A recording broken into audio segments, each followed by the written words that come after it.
tema da minha ministração de hoje é a ressonância de um visionário. Quando a gente fala de visionário, todo mundo quer ser um visionário.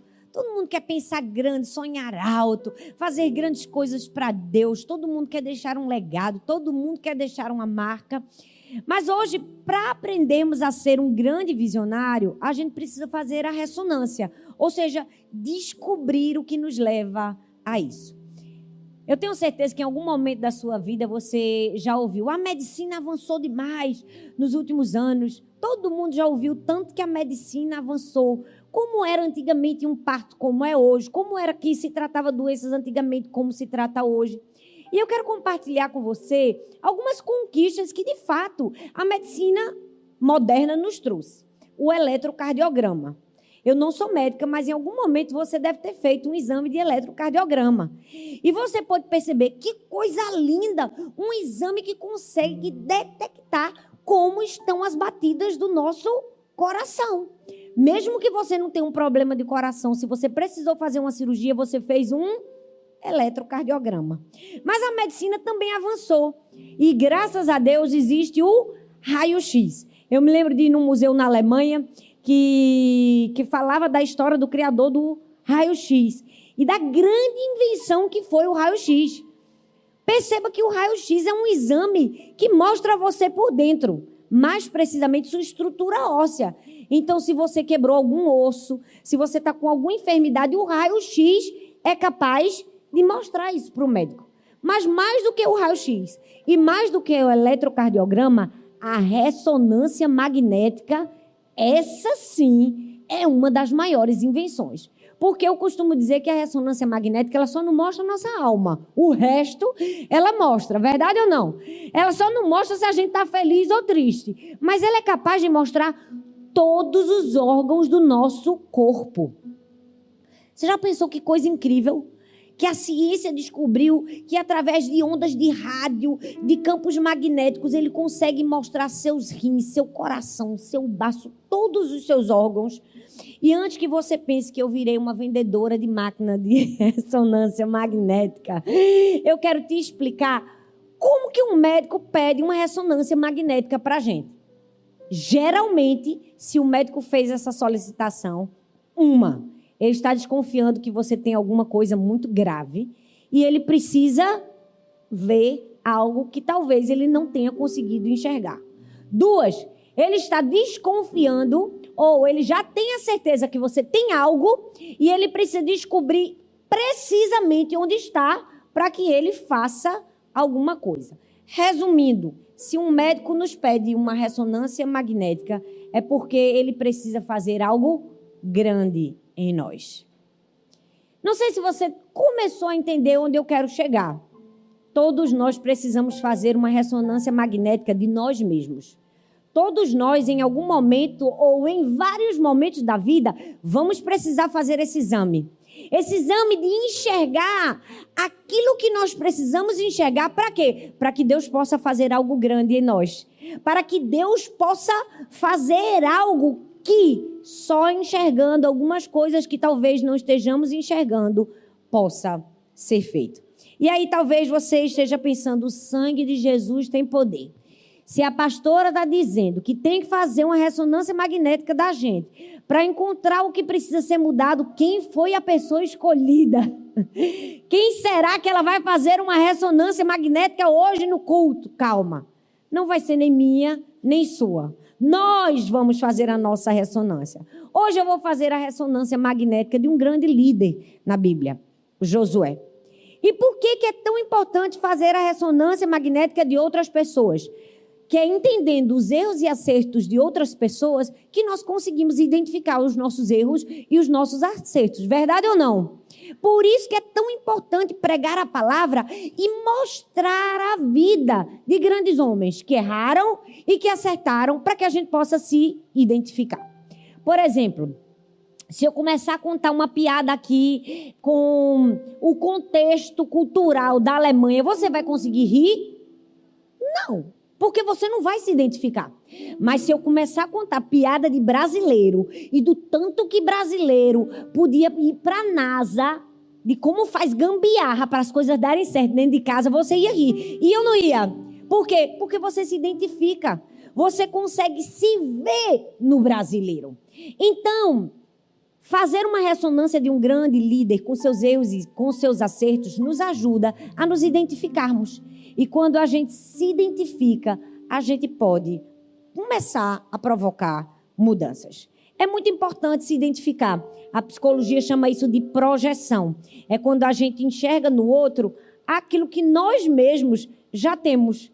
Então, nós conseguimos claramente perceber atitudes, comportamentos e quem nós somos de verdade. Então, hoje, eu quero que você se prepare para você se enxergar em Josué. Se enxergar nos acertos, que foram muitos, e se enxergar nos erros também, que foram muitos também. E assim, possamos chegar a sermos um grande líder, visionário e que agrada o coração de Deus. Bom, hoje eu quero compartilhar em 3 tópicos para não sair do costume. Na vida de Josué, o que nós podemos ser. De fato, na vida nós teremos muitas escolhas. A escolha de ser A ou B, fazer A ou B. E assim também foi na história de Josué. A primeira escolha de alguém é fingir perfeição ou buscar aperfeiçoamento. Bom, é muito importante falar sobre isso. Por mais tentador que seja pensar o contrário, os líderes também erram. E não foi diferente com Josué. Todo mundo erra. Você está do lado de uma pessoa falível. Você sentou ao lado de uma pessoa que falha. Certamente essa pessoa que está atrás de você cometeu um pecado hoje. E a que está na frente também pode ter cometido um pecado essa semana. Somos falhos. E os líderes também o são. Josué falhou em muitos momentos. Mas a diferença não é o que falhamos, mas como vamos reagir depois que nós falharmos. Eu li um texto que eu queria ler para você. Esse texto dizia assim: como se não fosse suficiente estragar tudo em campo, na frente de milhares de pessoas que assistiam o jogo pela televisão, eu tinha que rever meus erros todas as segundas-feiras seguintes às partidas, vez após vez, em câmera lenta, e ainda ouvindo os comentários dos treinadores. Até quando nós vencíamos, sempre separávamos um tempo para rever o erro que cometíamos. Quando você se vê forçado a confrontar erros com tanta frequência, você acaba aprendendo a não olhar para eles como algo pessoal. Não demorei muito a aprender com os fracassos, a tirar proveito dos meus erros e seguir em frente. Por que se martirizar por causa disso? Apenas procure não errar a próxima vez. Essa foi a frase de um grande jogador de futebol norte-americano chamado Joe Montana. Eu não conheço ele, mas porque eu não entendo muito de futebol. Mas ele foi um grande jogador.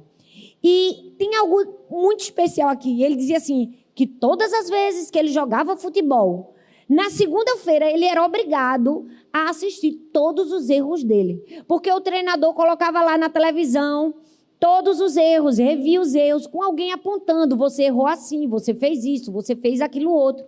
Mas ele conta aqui na fala dele que quando você começa a ver seus erros, mesmo que você tenha acertado também, repetidamente, aquilo já não é algo que você leva para o pessoal. Você já não começa a ficar com raiva do treinador. Você começa a entender que faz parte da vida. Faz parte da vida ser colocado diante dos seus erros. Para quê? Para que você não erre lá na frente. E sabe, essa é uma grande verdade que a gente precisa levar para a nossa vida. Se a gente quer ser alguém que está buscando aperfeiçoamento, a gente precisa ficar cara a cara com os nossos erros. A gente precisa que alguém nos mostre eles. A gente não pode levar para o pessoal quando alguém chegar para a gente e dizer assim, não fale assim desse jeito, não. Ou haja dessa outra maneira, ou escolha esse outro caminho, porque só assim nós seremos bem-sucedidos. Tem uma psicóloga que ela usou uma frase que ela diz assim, ó, a pessoa que está interessada no sucesso, ela precisa aprender a ver o fracasso como uma parte inevitável do processo de ascensão. A gente tem A gente tem a leve desconfiança que são todos os nossos acertos que nos fizeram chegar ao sucesso. A gente acha, eu acertei nisso, quando eu tomei essa decisão, quando eu fiz essa escolha, quando eu fiz essa jogada nesse negócio, quando eu fiz aquilo, por isso que eu consegui o sucesso. Não, gente, não só foram as nossas escolhas acertadas que nos levaram ao sucesso. Os nossos erros também nos levaram ao sucesso. Se a gente aprendeu com eles e fez deles experiência. E qual foi o erro que nós vamos estudar? Josué capítulo 7, se você tem sua Bíblia, eu quero que você abra, por favor. Nós estamos em um sermão expositivo, nós vamos caminhar por 3 capítulos da Bíblia, 3 momentos diferentes da história de Josué, e eu quero que de maneira profunda você entenda. Isso aqui não é uma falácia humana, isso aqui é a palavra de Deus revelada e aplicada para você, para mim, para que durante a semana a gente saiba o que fazer. Amém? Josué capítulo 7, do verso 2 ao verso 7, diz assim: Sucedeu que Josué enviou homens de Jericó a Ai, que fica perto de Bet-Avém, a leste de Betel, e ordenou-lhes: subam e espionem a região. Os homens subiram e espionaram Ai. Quando voltaram a Josué, disseram: não é preciso que todos avancem contra Ai. Envie uns 2 ou 3 mil homens para atacá-la. Não canse todo o exército, pois eles são poucos. Por isso, cerca de 3 mil homens atacaram a cidade. Mas os homens de Ai os puseram em fuga, chegando a matar 36 deles. Eles perseguiram os israelitas desde a porta da cidade até Sebarim e os feriram na descida. Diante disso, o povo desanimou-se completamente. Então, Josué, com as autoridades de Israel, rasgou as vestes, prostrou-se rosto em terra diante da arca do Senhor, cobrindo a cabeça, e ali permaneceu até a tarde. Esse é um texto de uma derrota. Esse é o texto de um fracasso. Josué fracassou na guerra contra Ai. Mas nós estamos no capítulo 7 de Josué. Se você ler o capítulo anterior, o capítulo 6 de Josué, nós temos uma das vitórias mais lindas e deslumbrantes do povo de Israel. Foi o quê? Foi a vitória em Jericó. Josué tinha vencido no capítulo anterior. Venceu em Jericó. E eu quero que por um momento você se coloque na posição de Josué. Josué havia recebido a missão de liderar um povo que, vamos falar a verdade, não era um povo muito fácil, não. Vamos falar a verdade, Josué pegou uma igreja, se eu posso dizer assim, complicada. Era um povo murmurador, era um povo desobediente, qualquer coisa que ele falasse, reclamava. Era um povo mal acostumado, era um povo milindrento e pior, ele não somente herdou esse povo, mas ele herdou esse povo no lugar de um líder que era nada mais, nada menos do que Moisés. Moisés foi praticamente a base da fundação de Israel. Moisés era profeta, era legislador, era o líder. Moisés fez milagres grandiosos na frente daquele povo. Era mar abrindo, praga do Egito. Moisés, gente, era o cara. Agora se coloca no lugar do coitado do Josué. Josué já era difícil ser estagiário de Moisés. Vamos falar a verdade. Já era difícil ser o estagiário. Mas ser o estagiário que assume, piorou.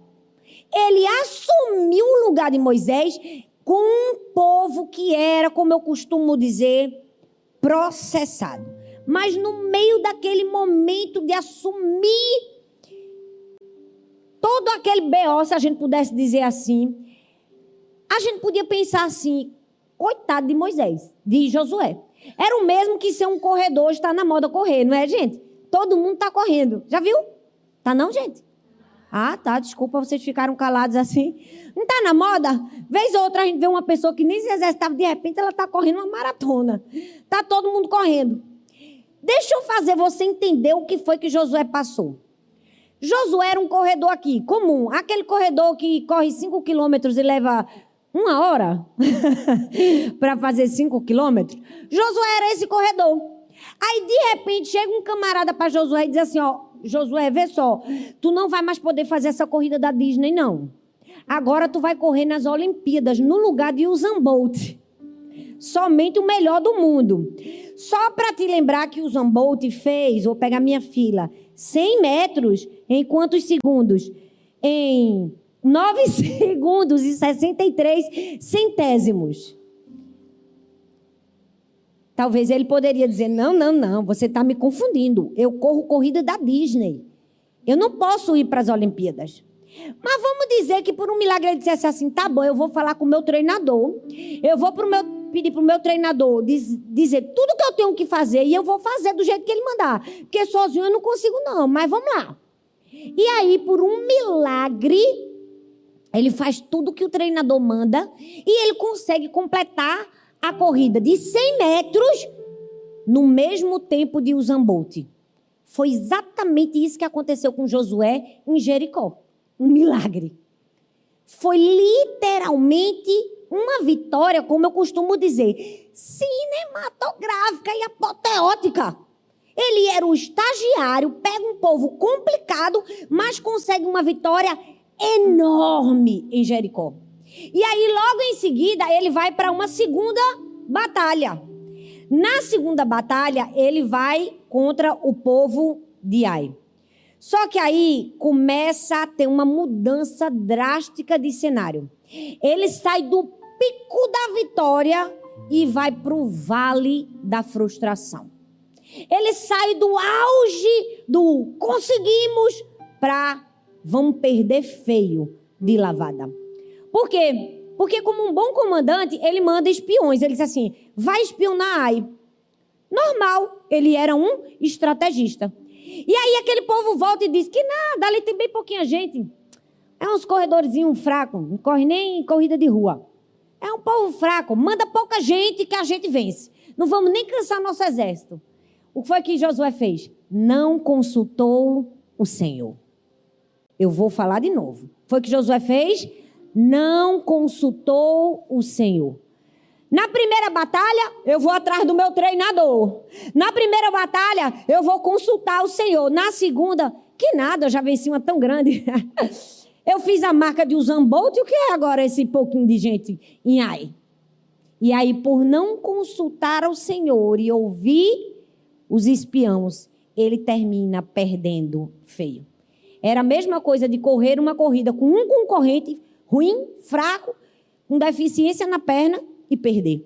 Foi exatamente isso que aconteceu com Josué.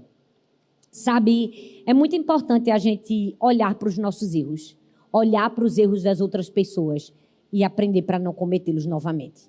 Moisés se referiu à terra prometida em Deuteronômio capítulo 11 como uma terra de montes e de vales. E de fato eu acredito que quando Moisés disse que Canaã era uma terra feita de montes e de vales, ele não estava só fazendo uma descrição geográfica. Ele estava fazendo uma descrição da vida, da fé. A vida da gente é uma vida de montes e de vales, verdade ou não? A nossa geografia é essa. Montes e vales, vitórias e quedas, triunfos e dores, alegrias e tristezas. É a vida. Mas a gente precisa aprender que quando nós estivermos nos vales e nas quedas, até quando errarmos, precisamos saber o que fazer depois que errarmos. E aí, Josué ensina. Josué erra e vai acabar perdendo em Ai, mas ele tem uma reação que nós precisamos aprender a ter. Ele tem uma reação de reconhecer que precisava do Senhor, de se arrepender, de se humilhar. Sabe, o pastor Rick Warren, ele tem uma frase que eu gosto muito. Ele diz assim, o maior prejuízo para o sucesso de amanhã é o sucesso de hoje. Uau! É uma grande verdade, é ou não é? O maior perigo para o seu sucesso de amanhã é o sucesso de hoje. Porque você pode confundir autoconfiança com presunção. E tem uma linha tênue entre autoconfiança e presunção. Em achar, já venci, tá ganho, consigo, meu dom, meu trabalho, meu esforço, minha capacidade vai me dar o salário no fim do mês. E aí acontece uma coisa do nada e você fica sem nada. Por quê? Porque a gente nunca pode perder a dependência de Deus, seja numa Olimpíada, seja numa corrida de rua. Se você está numa Olimpíada, dependa de Deus. É uma corrida de rua, continue dependendo de Deus. Não importa o tamanho do desafio, não perca a sua dependência de Deus. Deus nunca exigiu e nem nunca vai exigir de mim e de você perfeição. Mas Ele sempre vai exigir dependência dEle. Ele sempre vai exigir, você precisa de mim. Por quê? Porque sem mim nada podeis fazer, como diz as Escrituras. E aí o versículo 7 diz assim: então Josué, com as autoridades de Israel, rasgou as vestes, prostrou-se o rosto em terra diante da arca do Senhor, cobrindo de terra a cabeça, e ali permaneceu até a tarde. Errou, mas soube o que fazer com o erro.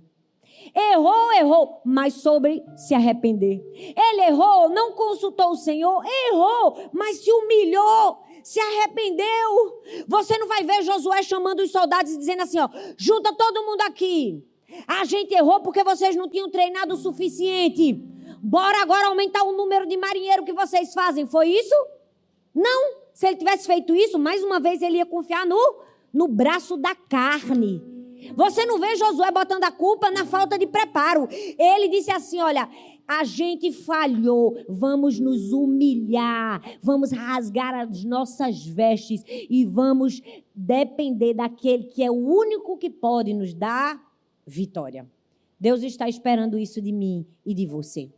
Falhar, todos vamos falhar, mas se humilhar é para poucos. Eu sempre ensino isso para as minhas filhas. Errou, não dá desculpa, não dá justificativa. Pede perdão. Porque criança é assim, né? Ah, quebrei, não sei o que. Ah, mãe, mas foi porque fulano, eu não sei o que. Eu digo, opa, quando a gente erra, a gente não dá justificativa. A gente pede perdão. Errei, mamãe. Foi falha minha, mamãe. E por que é tão difícil para o ser humano reconhecer? Já viu? Desde pequenininho a gente tem essa dificuldade. Que dificuldade que é dizer, me perdoe, mamãe, eu errei. A gente sempre diz, mas foi, geralmente o culpado é o irmão, não é? Foi fulano, foi Beltrano, foi porque ninguém me acordou. Foi por causa... A gente tem... Olha, e se você for inteligente, quanto mais inteligente, mais justificativa tem. A minha pequenininha, o sangue de Jesus tem poder. Helena, ela tem justificativa que eu olho. Deus, essa menina, se for uma advogada, vai ser bilionária. Porque ela encontra um argumento, nem eu enxergo o argumento. Às vezes a gente está assim, diante de Deus, dando argumento, dando justificativa, ao invés de dar arrependimento. O que é que a gente precisa? Se arrepender de verdade. A gente precisa, quando errar, saber o que fazer depois que errou. Isso é buscar aperfeiçoamento. Mas buscar aperfeiçoamento também é analisar bem as nossas alianças. Não sei se você já viu, certamente a maioria de nós que estamos aqui já vimos. Um filme brasileiro, um dos poucos filmes brasileiros que ficou bem famoso, que foi aquele Tropa de Elite. Quem assistiu Tropa de Elite aqui? Esse era um filme que falava da guerra da polícia contra os criminosos. Verdade ou não? Aí depois veio o segundo filme, que foi a Tropa de Elite e agora 2. Agora o inimigo é outro. Por quê? Porque agora o inimigo era o sistema institucionalizado de corrupção que havia. E vamos falar a verdade. O 2 é mais difícil do que o 1. Porque lutar com alguém dentro de casa é bem mais difícil do que lutar com o inimigo que está fora de casa. Esse filme é mais ou menos o que a gente vai ver aqui. Josué capítulo 9, do verso 3 ao verso 16, a gente vai ver uma tentativa de acordo de liderança. Diz assim, ó, contudo, quando os habitantes de Gibeão souberam que Josué havia feito com Jericó e com Ai, recorreram a um ardil. Presta atenção, esses são os gibeonitas que depois da guerra contra Jericó e contra Ai procuraram quem? Josué. E aí olha o que eles fizeram. Enviaram uma delegação com jumentos carregados de sacos gastos e vasilhas de couro velhas, rachadas e remendadas. Os homens calçavam sandálias gastas e remendadas e vestiam roupas velhas. Todos os pães do suprimento deles estavam secos e esmigalhados. Foram a Josué ao acampamento de Gigal e disseram a ele e aos homens de Israel: viemos de uma terra muito distante. Queremos que façam um acordo conosco. Os israelitas disseram aos heveus: talvez vocês vivam perto de nós. Como vamos poder fazer um acordo com vocês? Olha o que esses homens responderam. Eles disseram assim, somos seus servos, disseram a Josué. Josué, porém, respondeu: quem são vocês? De onde vocês vêm? E eles responderam: seus servos vieram de uma terra muito distante, por causa da fama do Senhor e do seu Deus. Pois ouvimos falar dele, de tudo que fez no Egito, e de tudo que fez aos dos reis amorreus, a leste do Jordão, Seom, rei de Esbom, e Og, rei de Bazã, que reinava em Asterote. Aí olha o que ele diz. E os nossos líderes e nossos habitantes de nossa terra nos disseram: juntem provisões para essa viagem e vão encontrar-se com eles e digam-lhe: somos seus servos. Ele disse de novo o quê? Somos seus servos. Façam um acordo conosco. Esse nosso pão estava quente quando embrulhamos em casa. Bando de fakeano, não é? Colocaram migalhas de pão, e olha o que eles disseram para Josué: esse pão estava quente quando a gente embrulhou e quando saiu em viagem para cá, mas vejam como agora está seco e esmigalhado. Essas vasilhas de couro que enchemos de vinho eram novas e agora já estão rachadas, e as nossas roupas e as nossas sandálias estão gastas por causa da longa viagem. Os israelitas examinaram as provisões dos heveus, mas não consultaram o Senhor. Eu vou repetir. Mas não consultaram o Senhor. Então, Josué fez um acordo de paz com eles, garantindo poupar-lhes a vida, e os líderes da comunidade o ratificaram com juramento. 3 dias depois de fazerem o acordo com os gibeonitas, os israelitas souberam que eles eram vizinhos e que viviam perto deles. A gente fica triste porque Josué não consultou o Senhor para atacar Ai. Aí fica triste 2 vezes quando a gente descobre que ele cai no mesmo erro em não consultar o Senhor para fazer alianças. Não é muito diferente com a gente não, viu? Não vamos botar só a culpa em Josué não, porque a ressonância é de Josué, mas é para recair em mim e você, amém? Às vezes a gente não consulta Deus para entrar numa guerra. Depois não consulta Deus para fazer uma aliança. E nós precisamos aprender. Consultar ao Senhor para entrar em algo. E consultar ao Senhor com quem nós vamos fazer aliança. Não consultaram. Gente, a cidade de Gibeão ficava, sabe há quanto tempo? 40 quilômetros do arraial de Gigal. Era quase que vizinho. E eles mentiram, fingiram que tinham andado por dias para chegar até lá, fingiram que a roupa estava gasta por causa disso. Deixa eu te dizer, às vezes o inimigo se apresenta para a gente como um leão devorador, mas às vezes ele também se apresenta como uma serpente enganosa, ardilosa, sutil nas palavras, que engana bem, já viu? Tem gente que você diz assim, meu Deus, se eu não soubesse o que aconteceu, eu acreditava direitinho nessa pessoa. Verdade ou não? Nos falta discernimento, nos falta consultar o Senhor. Deus estava nos ensinando uma lição. A gente precisa consultar a Deus. Olha para 2 coisas que eles falaram. Somos teus servos, façam um acordo conosco. Eles não vieram na guerra. Eles não vieram na espada. Eles chegaram bonzinho. Eles chegaram assim, somos teus servos. A gente é servo. Quantas pessoas chegam junto da gente, não é? Com palavras agradáveis. Com até uma certa bajulação. Lhe servindo, fazendo tudo. Mas o objetivo é outro. O objetivo é manter um acordo. Deus havia dado uma ordem.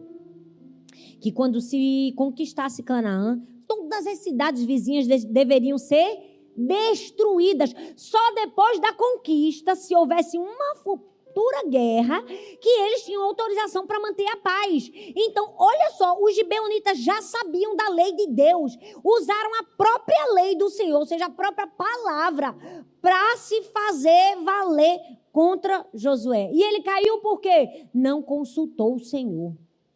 O que é que eu estou tentando te trazer nessa manhã? Consulte a Deus. Consulte a Deus se você vai entrar num negócio. Consulte a Deus se você vai comprar uma casa. Consulte a Deus com a pessoa que você vai namorar. Consulte a Deus se você deve casar. Consulte a Deus se você deve comprar um carro. Consulte a Deus se você deve entrar num negócio. Consulte a Deus se você deve fazer amizade com alguém. Consulte o Senhor. Faça uma pergunta que Ele vai te responder. Não confie em você mesmo. Não confie nas pessoas. Não confie na lábia. Não confie nas circunstâncias. Confie naquele que pode dar a resposta certa para você. Quantas vezes nós não falhamos, não é? Porque a gente não consultou o Senhor. É aquela coisa travestida de perfeição. A gente pensa assim, só pode ter sido Deus que mandou essa pessoa na minha vida. Parece ser tão bom que a gente diz assim, eu não vou nem perguntar para Deus, porque está claro que foi um enviado do Senhor. Aí, quando a gente mal pensa, já está no Titanic afundando e tocando. Mais perto quer estar no violino. Verdade ou não? Perdendo. Por quê? Porque a gente não consultou o Senhor. Eu tenho certeza que à medida que eu estou ministrando essa palavra e ensinando na vida de Josué, você também tem o seu exemplo. Você tem o exemplo daquele dia que você não consultou o Senhor e tudo complicou para você. E tem o exemplo daquele momento em que você consultou o Senhor e você diz, graças a Deus que eu consultei o Senhor. Eu, quando estava escrevendo o sermão, tive duas lembranças. Uma da que eu errei e outra que eu acertei. A primeira que eu acertei, vamos começar com o acerto, que aí depois a gente deixa o erro, porque o erro sempre tem que ser mais forte que o acerto, para a gente nunca errar de novo, né? A primeira que eu acertei foi uma proposta que me foi feita. Uma pessoa queria me dar algo de presente, fazer uma parceria, e era algo muito grande, era algo muito caro, era aparentemente uma coisa que eu precisava fazer, e era algo muito bom. Eu pensei, meu Deus, glória a Deus, olha só, eu vou me isentar de ter que pagar tudo isso. Só que quando ele fez a proposta, na hora o Espírito Santo falou assim no meu ouvido, vai aceitar sem me consultar? Aí quase que eu digo, mas Deus, isso é um presente caído do céu. Não é? A gente tem aquela impressão.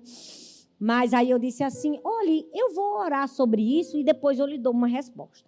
A pessoa ficou tão indignada, porque na cabeça dela, nunca que ela pensou que eu ia dizer que eu ia orar. Eu ia aceitar na mesma hora. A pessoa que tinha fama, que tinha tudo de boa, quem diz, ela está perdendo uma grande chance. Sabe aquele negócio assim? Você está perdendo essa chance.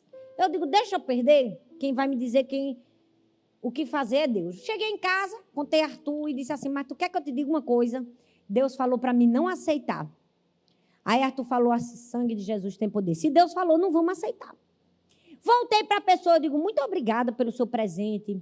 Eu fico feliz, porque a pessoa fez igual aos outros. É porque eu lhe amo, você é uma pessoa que inspira e tal. Eu agradeço o seu carinho, mas eu prefiro pagar. Eu prefiro pagar por esse serviço. A pessoa ficou indignada. De jeito nenhum que eu não vou receber. Eu digo, vai. Se você quiser fazer o serviço, eu vou pagar. Paguei. E depois de alguns meses, glória a Deus que eu paguei.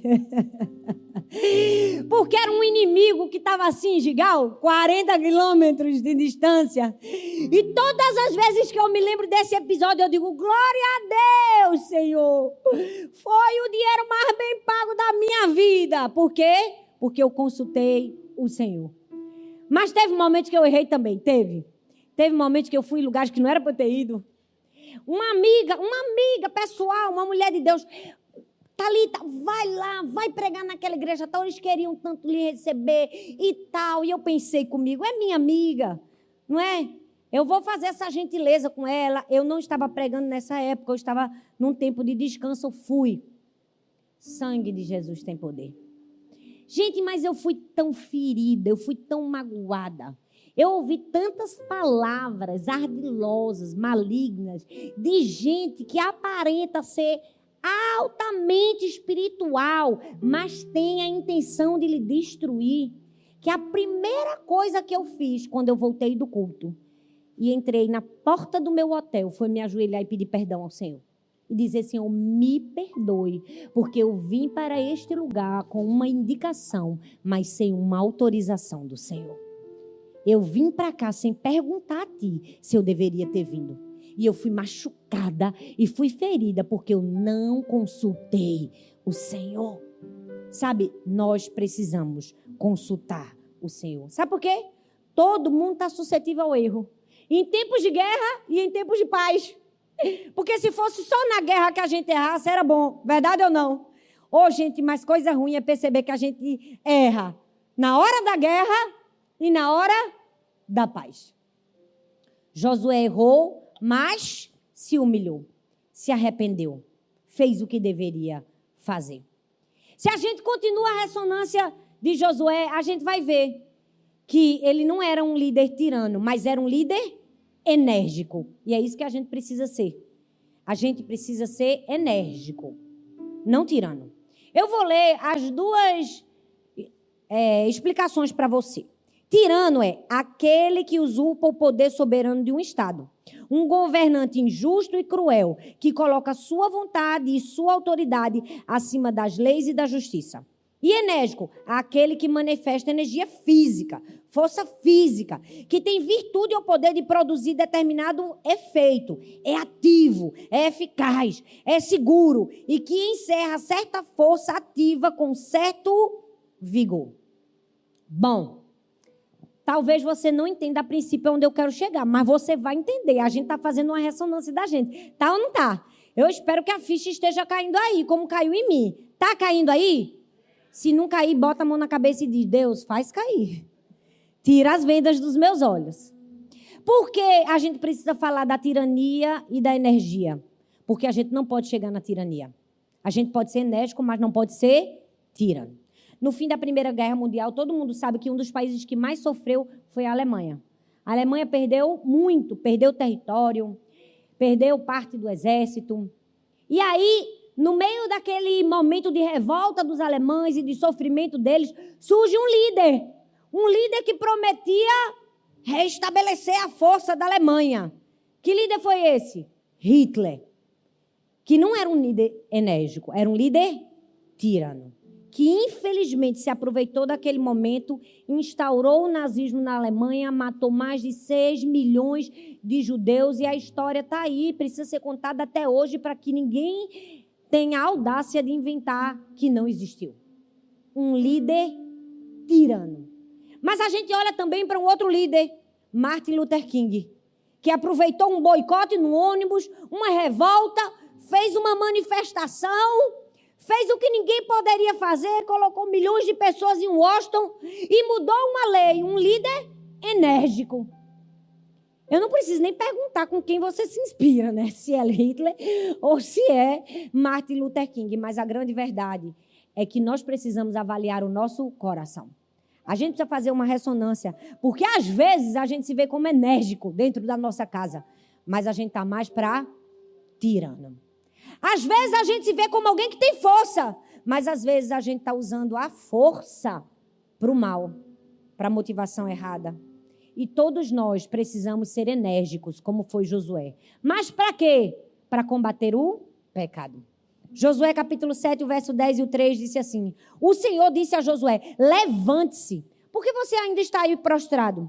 Israel pecou, violaram a aliança que eu lhes ordenei. Eles se apossaram de coisas sagradas, roubaram-nas, esconderam-nas e colocaram junto de seus bens. Por isso, os israelitas não conseguiram resistir aos inimigos. Fogem deles porque se tornaram merecedores de sua destruição. Olha o que o Senhor diz: não estarei mais com vocês, se não destruírem do meio de vocês o que foi consagrado à destruição. Vá, santifique o povo.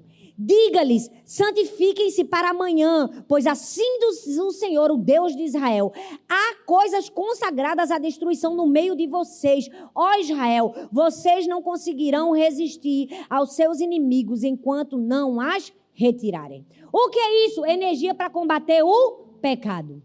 Josué errou, Deus chegou para ele e disse assim, ó Josué, ou você se levanta contra o pecado e resolve isso na base da energia, ou vai piorar. E Deus está olhando para mim e para você hoje e está dizendo, está faltando para você energia e força para combater o pecado que talvez você está fazendo de estimação. Está faltando para você energia e força para combater uma atitude errada do seu filho dentro de casa. Está faltando a você energia e força para dizer não ao que estão mandando você fazer no seu trabalho e você sabe que não deveria estar fazendo. Está faltando a você energia e força para combater o pecado. Porque às vezes a gente pensa que é uma coisinha pequena, é ou não é? Aí vai levando em banho-maria. A gente pensa que é uma coisa pequena. E entenda, nada é pequeno. Minha mãe uma vez quebrou o dedo mindinho do pé e sentiu foi muito. O dedo mindinho do pé. Se você perguntar a um quiroprata e disser que tem um dedinho do seu pé que está desalinhado, ela vai dizer que todo o seu corpo sofre junto. Porque o corpo é algo tão perfeito feito por Deus que algo desalinhado toca em outros órgãos. E nas coisas do Senhor é assim. Basta um dedinho mindinho quebrado. Mexe em todo o resto que não deveria mexer. Você pensou, meu Deus, por que será que o povo perdeu essa guerra de Ai? Por causa do pecado de uma só pessoa, Acã. O pecado de uma pessoa. Pegou o que não era para pegar. Cobiçou o que não deveria cobiçar. E o que poucos sabem é que a cidade de Ai foi a única cidade que o povo de Israel perdeu durante a conquista de Canaã. Para e pensa comigo. Uma única cidade que provocou a perda do povo de Israel por causa do pecado de Acã. Aí você pode dizer, poxa, que exagero de Deus, né? Pegar o erro de um e descontar em todo mundo. Deixa eu te dizer uma coisa. O padrão de Deus é o padrão de Deus, ele não muda. O padrão de Deus é para ser obedecido, é para estar vigente para todos. Não existe uma exceção. Não, todo mundo vai fazer certo. Tu pode fazer errado. Não tem isso aqui dentro da igreja, não. Desculpa te dizer. E às vezes a gente vai ter que ser enérgico. Aqui não tem isso, não. Porque fulano é mais importante, eu passo a mão na cabeça dele, no pecado dele, finge que ele não pecou. Não, vai ouvir do mesmo jeito. Vai ter que ouvir. Aqui não tem quem é A, B, nem C. A gente nem quer saber. Se você quer doar alguma coisa, nem me diga, somente doe. Porque aqui a gente não negocia princípios e valores. Se você errar, vai ouvir que errou. E vai ouvir com energia. Eu já vivi tantas experiências em gabinetes. Eu já precisei muito interromper muita gente, dizer, você está errado. Você pecou. Porque como profetas de Deus, a gente não pode ter medo de apontar o erro. Eu já vi Arthur viver cada experiência que eu dizia, o sangue de Jesus tem poder. Eu estou empolgada hoje. Vocês vão me escutar mais um pouquinho? Já vou terminar.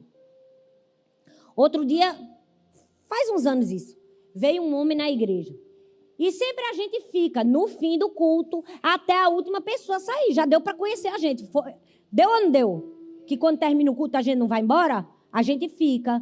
A gente atende quem tiver, a gente fala com todo mundo até a última pessoa. E sempre foi assim. Não só aqui que tem pouca gente, no Brasil também. No Brasil, às vezes, a gente tinha que sair com alguém no nosso carro de tão tarde que a gente saía. Às vezes é meia-noite, 1h da manhã. E numa dessas, chegou um homem, chorando, pedindo ajuda, dizendo que estava com a mulher doente e que precisava de um remédio. E mostrou uma receita para Arthur, médica. E Arthur... poderia fazer o que de costume faz, ajudar aquela pessoa. Mas Deus falou com ele assim, não é verdade o que ele está dizendo. E aí, eu do lado, vendo tudo. Aí Arthur disse assim, pois então ligue para sua mulher, eu quero falar com ela. Aí ele pegou, me deu o telefone da sua mulher, eu quero falar com ela. Aí ele pegou e deu um telefone para Arthur, da mulher dele. Arthur ligou e o telefone desligado. Aí Arthur, e agora, Senhor? E agora? O Senhor está me dizendo que tem alguma coisa errada aqui. E agora? Aí Deus disse assim, mande ele pegar o celular que está no bolso dele e ligar o telefone que está desligado. Gente, Parecia uma cena de filme. Arthur fez assim. Não consegui falar com sua esposa, não. Mas tem um telefone aí no seu bolso. Tira o telefone aí do seu bolso. Ligue o telefone. O telefone estava desligado. O homem arregalou o olho para Arthur, ligou o telefone, ele disse, pronto, agora eu vou ligar de novo. Quando ele ligou, o telefone tocou na frente dele. Aquele homem era um estelionatário. E na hora, Deus falou para Arthur. Arthur disse assim, olha, eu vou deixar você sair daqui e não entre mais na igreja para enganar ninguém. Se você entrar aqui novamente, eu chamo a polícia. Na hora, eu me gelei, eu falei, sangue de Jesus tem poder, Deus queira que esteja tudo certo. Porque é muita ousadia, o Espírito Santo falar e você, pá, na bucha. Perante Cristo a vocês, gente. No outro dia, no jornal, quem foi preso? O homem. Preso, estelionatário, de não sei o quê, parará, parará, parará. Ou seja, quando Deus falar com você, seja firme, seja enérgico em mostrar o erro. Era isso que Josué precisava aprender. Mas, infelizmente, a gente vive uma época que o evangelho está customizado. Sabe o que é um evangelho customizado, né? Vale para um, mas não vale para o outro. Funciona para cá, mas não funciona para cá. E evangelho customizado costumava ser exceção. Infelizmente, hoje em dia é regra. É regra. Por quê? Porque muitas igrejas estão fazendo uma cã de estimação. Com erro, com pecado ali dentro. E estão deixando de pregar a verdade. Josué foi enérgico para mostrar o pecado, mas também foi enérgico para motivar as pessoas. A Bíblia fala que há um dado momento em que os descendentes de José começam a brigar com Josué. E diz assim, por que nos deste apenas um quinhão, uma só porção da herança? Somos um povo numeroso e o Senhor nos abençoou ricamente. Aí, olha o que Josué responde. Se vocês são tão numerosos, se os montes de Efraim têm pouco espaço para vocês, subam. Entrem na floresta e limpem o terreno para vocês na terra dos ferezeus e dos refaíns. Os descendentes de José responderam, os montes não são suficientes para nós. Além disso, todos os cananeus que vivem na planície possuem carros de ferro. Tanto os que vivem em Bet-Seã, quanto os seus povoados, como os que vivem em Jezreel. Aí olha o que Josué diz. Como eu diria na minha terra, cabra macho. Ele disse assim, ó. Josué, porém, disse à tribo de José e a Efraim e a Manassés, vocês são numerosos e poderosos. Vocês não terão apenas um quinhão. Os montes cobertos de floresta serão de vocês. Limpem o terreno e será de vocês, até os limites mais distantes. Embora os cananeus possuam carros de ferro, sejam fortes. Vocês poderão expulsá-los. Se você não entendeu, eu vou explicar o texto, porque eu estou lendo e explicando. Vocês estão conseguindo entender? Aqui chegou um momento que Josué já não era novinho. Ele já estava velhinho. Ele já estava no fim da vida, no fim do ministério. Os descendentes de José acharam ruim a divisão dele. Disseram assim, você deu pouca terra para a gente é muito e é pouca terra. Vão reclamar. Aí Josué disse, pois vá para esse lado. Ele disse, não, mas desse lado o povo tem carro de ferro. Aí sabe o que é que Josué disse? Mas vocês não são numerosos? Vocês não são fortes como vocês estão dizendo que vocês são? Se vocês são como vocês são, vão e possuem. Vocês vão conseguir possuir essa terra e vocês vão ter o que de fato vocês precisam. Só que tem um detalhe que talvez você não percebeu aqui. Sabe o que eles estavam tentando fazer com Josué? Manipular Josué. Por quê? Porque ele era da tribo de Efraim. Eles queriam o quê? Eles queriam um certo favoritismo. Poxa, líder, tu nasceu da gente. Você é da tribo de Efraim. Quer dizer que para a tua tribo tu não vai dar uma terrinha maior? Gente, se tem uma coisa que brasileiro faz é isso. Verdade ou não? É o jeito que um brasileiro. Não, a gente merece mais. Porque o líder é da nossa tribo. E o que é que Josué responde? Ele responde com encorajamento e com embate contra o pecado. Ele disse assim, vá, pois, e lute vocês. Eu não sei vocês, mas se fosse nos dias de hoje, a gente perdia a igreja todinha. Se alguém chegasse para mim e dissesse assim, pastor, eu acho que eu mereço isso. Eu digo, pois vai você e lute. Menino, outro dia meu nome estava nas manchetes. Estava ou não estava? por muito menos. Josué não teve medo. Josué foi corajoso, porque ele era um líder visionário. Errou em algumas situações e acertou em outras. E por fim, era para vocês fazerem, obrigada. Era só para eu dar um gole de água. A gente vai entender a diferença entre um líder ganancioso e, de fato, alguém visionário. Eu vou ler alguns feitos de um grande homem para você. E presta atenção, eu quero ver se você adivinha quem foi. Essa pessoa lutou contra os egípcios pela posse da Síria e da Palestina. Mandou construir jardins suspensos que simulavam colinas. Fez de sua capital a cidade mais rica do Oriente. E essas qualidades talvez tenham sido suficientes para você dizer que foi um grande líder visionário, verdade ou não? Mas talvez você não saiba que essa mesma pessoa ordenou que todas as pedras do calçamento tivessem uma inscrição: Nabucodonosor, rei da Babilônia, sou eu. Deixa eu te dizer, existe uma grande diferença entre ser visionário e ser ganancioso. E ser alguém movido pelos seus próprios interesses. Por que você está falando isso comigo, Thalita? Porque a gente precisa fazer a ressonância do nosso coração. Tem momentos que a gente vai dizer assim, o que é que está me movendo? É visão ou ganância? Eu quero palco ou quero servir? Eu quero destaque ou quero fazer engrandecer o nome do Senhor? Eu quero ser líder para ser conhecido ou quero ser líder para ajudar a minha igreja a conquistar mais vidas para Cristo? Todo mundo precisa de uma ressonância. Eu quero ser Nabucodonosor, que vou precisar escrever meu nomezinho em cada tijolinho para mostrar que eu sou o cara? Nós estamos vivendo na era do ego. Se não falou meu nome, eu saio. Mas foi eu que doei. Verdade ou não? Tem que falar. Tem pessoas que se assemelham mais a Nabucodonosor do que a Josué. E nós precisamos ter muito cuidado. A gente precisa ter fé até quando a circunstância diz que a gente não deve ter fé. Foi o que Josué teve. Ali, quando ele foi, logo no começo da história. No fim, eu volto para o começo, para vocês entenderem. Em Números, quando ele vai como espia, todos os outros disseram assim, é perigoso. Eles são gigantes. Não vai dar. Eles são maiores do que a gente. O que Josué diz? Ele diz assim, se o Senhor se agradar de nós, Ele nos fará entrar nessa terra, onde mana leite e mel, e nos dará a nós. Olha bem para mim. Olha bem para mim.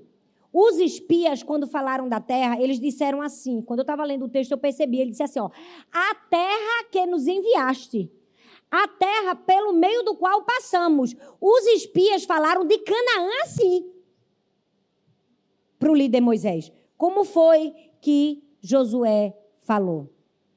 Eles não creram na promessa do Senhor. Josué disse assim, olha, a terra que o Senhor nos dará. A terra que o Senhor nos dará. Isso significa que a gente precisa ter fé quando ninguém tem mais fé. A gente precisa ter coragem quando ninguém mais tem coragem. Ser líder. E todos nós somos líderes de alguém ou de alguma coisa. É ter coragem que ninguém tem. É quando todo mundo disser assim, não dá, a gente vai dizer, dá. Ninguém é doido de entrar na Argentina num jogo Argentina e Brasil, lá na Bomboneira, e dizer, Pelé foi melhor que Maradona. Tem coragem? Tem não, que ninguém quer morrer. Mas deixa eu te dizer, ser líder às vezes é ter esse tipo de coragem. De dizer o que ninguém tem coragem de dizer. De fazer o que ninguém tem coragem de fazer. De se expor onde ninguém tem coragem de se expor. De entregar o que ninguém tem coragem de entregar. De suar o que ninguém tem coragem de suar. De chorar o que ninguém quer chorar. De sofrer o que ninguém está disposto a sofrer. É aí que se destacam os Josués e que se diferenciam os Josués dos Nabucodonosor. Sabe por quê? Porque há um momento que Deus prova o nosso coração. O texto de Josué, capítulo 23, para concluir, do verso 1 ao 5, lá no finzinho, diz assim: o Senhor, o seu Deus, os expulsará da presença de vocês. Ele as empurrará diante de vocês, e vocês se apossarão da terra delas, como o Senhor lhes prometeu. Uau! Você sabe o que é isso, gente? É Josué dizendo para o povo assim, ó, eu já estou velho, vou morrer e não vou ver, mas vocês vão ver. O Senhor vai fazer isso. Ele não está dizendo assim, foi graças ao treinamento que eu dei a vocês. Disse? Não. Não foi assim, é graças à direção que eu estou entregando. Não. Ele disse assim, mesmo que eu não veja, mesmo que eu não usufrua, mesmo que eu não coma, mesmo que eu não me satisfaça, Deus vai fazer isso através de você. O que é isso? É encorajar, independente das circunstâncias, e mostrar a verdadeira motivação do seu coração. Porque tem gente que só profetiza o bem para o outro se ele for capaz de receber também. Ou talvez, se ele receber, mais. Mas e se Deus quiser dar o outro, não dar você e fazer você um instrumento de bênção que vai dizer, você vai receber mesmo que eu não receba? É aí que se prova a grandiosidade de alguém. É através da motivação. Tem um livro que diz, você é aquilo que você ama. E nesse livro, ele cita um filme chamado Stalker. Eu acho que até já devo ter falado disso em alguma ministração minha, porque eu gosto muito. Não vou dar spoiler, porque você pode assistir o filme. E esse filme é uma grande sala dos desejos. E a pessoa que entra, ela recebe o maior desejo da sua vida. Mas diferente do que ela pensa, o maior desejo não é aquilo que ela diz. É aquilo que de fato ela deseja. Não é feito o gênio da lâmpada que você diz assim, meu maior desejo é uma casa com 5 quartos. Não. Você não vai ganhar o que você pedir. Você vai ganhar o que você de fato quer. E aí o personagem, quando ele entra, ele pergunta, e se eu não souber o que eu quero? Aí o que é que ele responde? Ele diz assim, ó, seu desejo mais profundo é aquele que você manifesta nos seus hábitos e na sua vida cotidiana. Eu quero que você esqueça a vida de Josué por um momento e faça a ressonância da sua vida. Queria que você fechasse seus olhos. E eu vou te dar alguns segundos para você fazer uma ressonância. Não, você não é médico. Não, você não tem esse instrumento aqui. Mas sim, você pode avaliar. Avaliar suas atitudes. Avaliar seu comportamento. Avaliar sua motivação. O seu maior desejo não é aquilo que você fala. O seu maior desejo é aquilo que está impregnado no seu coração através dos seus hábitos. Através das suas atitudes. Você pode dizer, meu maior desejo é ganhar almas para Cristo. Se você não vai nem na célula, como você pode dizer que esse é seu maior desejo? Se você disser assim, o meu maior desejo é ser um grande empresário, ganhar muito dinheiro e ser um grande cooperador do reino de Deus. Se você não dá no pouco que você recebe, como você vai ganhar o muito? O seu maior desejo é aquilo que está disposto na sua vida cotidiana. Quem você quer ser? Que tipo de pessoa você quer ser? Você quer ser aquela pessoa que finge perfeição? Ou você quer ser aquela que busca aperfeiçoamento? Que quando erra diz, errei, me perdoa, se ajoelha, chora. Senhor, eu errei. Você quer ser o tipo de pessoa que é tirano? Que só a sua vontade vale? Ou você quer usar a energia para denunciar o pecado, para encorajar quando for necessário? Você quer ser visionário ou ganancioso? Você quer conquistar grandes coisas pensando no bem comum ou pensando apenas no seu bem?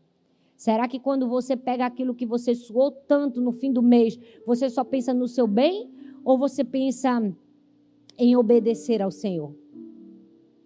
Como têm sido as suas atitudes? Sabe, todos os dias a gente precisa fazer essa oração. Dá-me um coração, Senhor, igual ao teu. Um coração disposto a obedecer. Um coração disposto a amar o Senhor acima de tudo e de todos. E um coração para dizer perdão. Sabe, nas minhas férias, agora, no mês passado, eu estive numa igreja na Coreia. E de tudo que eu vivi naquela igreja, o que mais me chamou a atenção foi um momento do culto. O pastor disse assim, agora nós vamos fazer uma oração de quebrantamento. Nós vamos fazer uma oração de arrependimento e de pedir perdão pelos nossos pecados. E geralmente esse tipo de oração é feito na Santa Ceia. Porque a gente não quer tomar o cálice nem beber do pão indignamente. Mas eles fazem aquela oração todo culto. E naquela hora, aquele povo bem calmo, quietinho, fechado, o asiático é bem comedido. Nem levantar na hora do culto eles levantam, para você ter uma noção. E aquele povo bem caladinho e quietinho. No momento que o pastor disse, vamos fazer uma oração de quebrantamento, foi a única vez que eu ouvi a voz deles de fato. Eles começaram a gritar, eles começaram a chorar, eles começaram, perdão, Senhor, Senhor, Senhor, Senhor. E eles faziam isso repetidas vezes, eu me arrepio até agora de lembrar, que eu perguntei para a tradutora, o que é isso que eles estão gritando? Ela disse, eles estão dizendo, perdão, Senhor, perdão, perdão, Senhor, Senhor. E aquilo foi profundo no meu coração. Se todos nós fizermos uma ressonância do nosso coração todos os dias, baixarmos a nossa cabeça e dissermos, perdão, Senhor, não ficaremos sem perdão. Feche seus olhos agora. E eu não sei o que é que você precisa se consertar diante de Deus. Eu não sei qual é a falha, eu não sei qual é a área, eu não sei qual foi o lugar que você entrou que não deveria ter entrado, a conversa que você teve que você não deveria ter tido. Eu não sei qual foi a negociação que você fez sem consultar ao Senhor. Mas hoje é um dia de quebrantamento. Hoje é um dia de arrependimento e de dizer perdão, Senhor. Perdão, Senhor. Perdão, Senhor. Eu falhei. Eu peguei. Eu pensei o que não deveria ter pensado. Eu falei o que não deveria ter falado. Eu agi como não deveria ter agido. Perdão, Senhor. Você é capaz de abrir mão de todo orgulho e de dizer perdão, Senhor. Pai, nessa manhã nós queremos, como tua igreja, como teu povo, nos humilhar como fez Josué, vestir pano de saco e dizer perdão, Senhor. Perdão, Senhor. Quando como igreja falhamos, perdão, Senhor. Quando fofocamos, quando murmuramos, quando nos alegramos com a queda do outro, perdão, Senhor. Perdão, Senhor, quando não consultamos o Senhor, perdão, Senhor. Perdão, Senhor, perdão, Senhor, perdão, Senhor. Você pode fazer essa oração, perdão, Senhor, se eu não tenho sido o pai que eu deveria ser para os meus filhos, perdão, Senhor. Se eu não tenho sido o marido que eu deveria ser para minha esposa, perdão, Senhor. Perdão, Senhor. Se eu não tenho sido a filha, o filho que eu deveria ser, perdão, Senhor. Perdão, Senhor, se eu não tenho sido a ovelha que deveria, perdão, Senhor.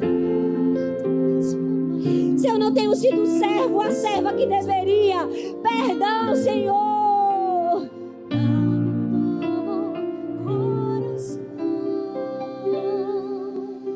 Eu estou muito feliz que você tenha chegado até aqui. Obrigada por assistir até o fim essa mensagem. Eu espero que ela tenha sido uma bênção na sua vida. Eu tenho mais um convite para você. Compartilhe essa palavra com outras pessoas e que ela também seja vida e encorajamento para outras pessoas. E não se esqueça, eu vou deixar aqui nessa tela mais 2 indicações de mensagens para você assistir. Tenho certeza que continuar aprendendo vai te ajudar a chegar no propósito de Deus para a sua vida. Um grande beijo no seu coração e Deus abençoe.